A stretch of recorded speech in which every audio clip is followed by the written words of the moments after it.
Good everyone. I hope you guys have an amazing day. So I'll be starting a flow series today. So I've been getting a lot of requests in the past asking me to do a series on flows because I've covered Apex. I've done Apex series. I've done series on integration. I've spoken about a bit of on identity as well, and I've done different components associated with the Salesforce. What I haven't covered so far is the flow, so that's something I'm gonna do. So today is just an introduction, just to talk about what I'll be covering in the future lessons, right? So obviously, if you're not familiar with the flow, flow is a low code uh, tool which helps you build automation, right? Like for instance, in Salesforce, we have Apex to do the server side programming. But if you're looking to build a UI based, or even if you don't want to build a UI based, right? If you wanted to do a server side stuff, you can still use flows, right? For instance, when a record is inserted or updated or deleted, or when a record is modified, right? Uh, which I said updated, you can use either Apex or you can use either flows, right? Flows are, the way I look at it, right? If you are running a business, right? And if you're using Salesforce to achieve certain outcomes and you do not have, say, an Apex developer in house, whereas you have a functional consultant who is really good at flows, you can pretty much build a lot of automation without writing a single piece of a code, right? With the help of um, flows. But flows are like more like a drag and drop UI based automation tool, and everything behind the scene get converted to an XML. So you still need to have a basic understanding about, logical to understand logic. For instance, uh, the loops and if conditions and else conditions, which is quite similar to any general programming construct out there. But the only difference is you don't have to write a code, right? But that being said, you can write scripting using a formula field, which gives you more flexibility. But that being said, a formula field has its own limitation. Now, there are different kinds of flows, right? I've used a lot of flows, and I came from a programming background. So, when I first looked at the flow, I thought, oh, okay, it's just pretty simple to use, right? Drag and drop, because I worked extensively on programming language like Delphi, C Sharp, right? And if you worked with C Sharp, you know that, right? If you're building a WinForm application, or um, if you are building a VCL application or FireMonkey application on Delphi platform, you have a leverage. You can drag and drop a component and write a code right behind the scene. But whereas in flows, right, you drag and drop, but you don't have to write a code behind the scene. You might have to do a bit of fiddling with the scripting, but everything is visual, right?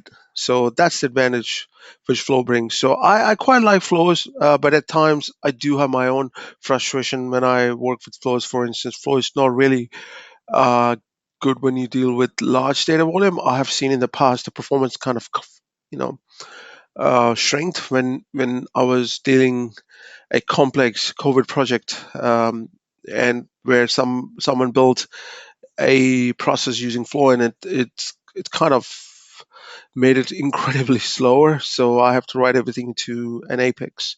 But that's a different case, a different use case, I would say. But for a majority of the use cases, what you encounter in your day-to-day Salesforce career, flows will do a pretty good job. Now, I do also understand Salesforce is heavily promoting Omni Studio, um, which is great. I mean, you can use Omni Studio in the flow as well, because at the end of the day, Omni Studio compiles to LWC, and you can use LWC within the flow, right?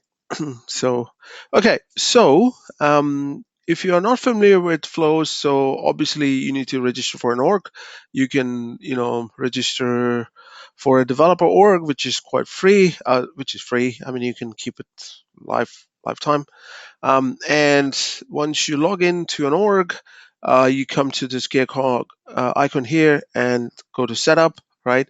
And then type flows. Obviously, if you have worked with Salesforce in the past, and if you are not really active, and if you haven't been active in this platform for a while, and now if you're returning it back, you might see a few difference in terms of look and feel. So now we got a flow trigger explorer, which is a bit old. But if you wanted to create a new flow, you come here and you do new flow. Now you might feel an interesting, it's a bit slower, right? Sometimes, right? So don't blame me for it. Now, this is a little bit interesting. It was not there in the past, a year or 2 years ago. But if you wanted to start from scratch, or you can use an existing template, right? So let's say I want to start from a scratch. So you got all this kind of flow. So I'll be looking at different flows. In the upcoming episode, like when do we use screen flow, record trigger flow? I briefly touched upon the trigger based flows. You can use the record trigger. Then if you wanted to schedule a process, you can use a schedule trigger flow. Platform event, I've extensively used the platform event trigger flow in one of the projects, so you can use that as well. Auto launch flows, which is heavily used if you wanted to build a modularity construct. Like for instance, if you have a logger flow which is responsible for logging, you can use the auto launch flow and hook up to different flows, right? We're going to look at all of those components, right, as we proceed further in this course. Then you have record trigger orchestrations. Then you have, contact request flows and other stuff, right? User provisioning flow. So we're going to look at these things one by one. So my main intention to is to make sure that if you're new to flow, you feel more confident. I will also talk about some of the logical aspect behind the scene. For instance, the definition of a variable. Why do we need to use if statements? Why do we need to use loops, right? And how do you filter loops? That kind of stuff, right? All those exciting stuff I'm gonna cover in the upcoming episode. So this episode is just to give you an intro, what's coming, and it's gonna be really exciting because it's gonna be lots of hands-on, right? It's not the theory. I do appreciate the fact that some of the course I've done in the past were heavily theory driven, which unfortunately, some of the certification course uh, do expect a lot of theory. So that's the reason why I cover a lot of theory, right? But this is a really good stuff. And I believe a lot of admins out there do use flows. So something I'm optimistic you will have an opportunity to learn something new from this course.